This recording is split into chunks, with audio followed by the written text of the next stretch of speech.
প্ৰথমে আমি আপোনাৰ সাংবাদিক বন্ধুসকলক ধন্যবাদ জ্ঞাপন কৰিছোঁ। আমাৰ দীঘলডঙা মিলিজুলি ক্লাবৰ আণ্ডাৰত দিবানৈক্ষ খেল এখন চলি আছিল।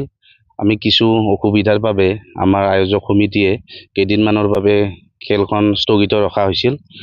এই উক্ত খেলখন আমি অহা 2 নৱেম্বৰ ৰবিবাৰৰ পৰা পুনৰ ষ্টাৰ্ট কৰিম।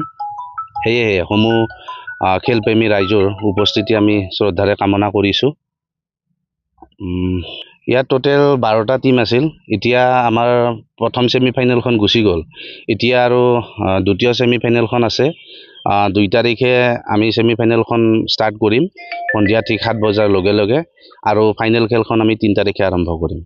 ৰাইজক আমাৰ যিহেতু পৰিৱেশটো আমাৰ এই অঞ্চলৰ মানুহে গমেই পাইছে আমি কি পৰিৱেশৰ কাৰণে ইয়াত খেলখন স্থগিত ৰাখিব লগা হৈছিল।